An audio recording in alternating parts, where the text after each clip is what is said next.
6000 mega watt net metering انقلاب یا نظام کے لیے امتحان۔ السلام علیکم، میں ہوں انجینئر یاسر صدیقی۔ وفاقی سیکرٹری پاور نے پارلیمانی کمیٹی کو بریفنگ دیتے ہوئے کہا کہ نیٹ میٹرنگ کے ذریعے ملک میں 6000 میگا واٹ تک سولر انرجی شامل ہو چکی ہے اور اب یہ گرڈ کے استحکام کے لیے خطرہ بن رہی ہے۔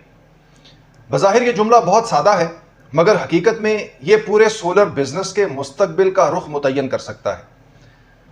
پہلے تو سمجھ لیں 6000 میگا واٹ کا مطلب کیا ہے۔ یہ وہ توانائی ہے جو عام گھروں، دفاتر اور فیکٹریوں کی چھتوں پر لگے سولر سسٹمز کے ذریعے ملک کے بجلی کے نظام میں واپس جا رہی ہے۔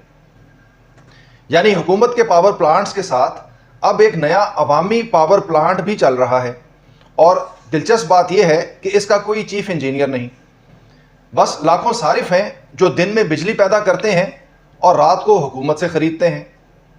اب حکومت کہتی ہے کہ یہ چیز گرڈ کو غیر مستحکم کر رہی ہے۔ سوال یہ ہے کہ آخر گرڈ غیر مستحکم کیسے ہو گیا؟ اصل مسئلہ سولر نہیں، سسٹم کا توازن ہے۔ ہمارے گرڈ سٹیشنز اور ڈسٹریبیوشن سسٹم اس وقت تک دو طرفہ پاور فلو کو سنبھالنے کے لیے مکمل تیار نہیں۔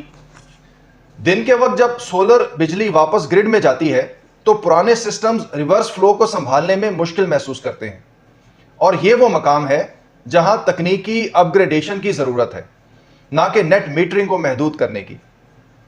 دلچسپ بات یہ ہے کہ اسی بریفنگ میں یہ بھی بتایا گیا کہ ملک میں آف گرڈ سولر انسٹالیشنز کا تخمینہ 12000 میگا واٹ ہے، یعنی وہ بجلی جو گرڈ میں آتی ہی نہیں۔ تو اگر 6000 mega watt net metering grid میں خطرہ ہے تو 12000 میگا واٹ آف گرڈ تو مکمل طور پر نظام سے باہر ہے۔ مطلب یہ کہ حکومت کے پاس ڈیٹا سے زیادہ قیاس آرائیاں ہیں۔ حقیقت یہ ہے کہ نیٹ میٹرنگ نے پاکستان میں توانائی کی خود مختاری کی ایک نئی راہ کھولی ہے۔ اس نے صارف کو بل دینے والا نہیں بلکہ پیدا کرنے والا بنا دیا ہے، اور یہ تبدیلی بعض حلقوں کے لیے پالیسی سے زیادہ اختیار کا مسئلہ بن گئی ہے۔ تو جناب، نیٹ میٹرنگ کوئی خطرہ نہیں، یہ وہ پاور شفٹ ہے جو مستقبل کا چہرہ بدل دے گی۔ ہاں، گرڈ کو اپ گریڈ کرنے کی ضرورت ضرور ہے تاکہ نظام اس عوامی انقلاب کو سمیٹ سکے۔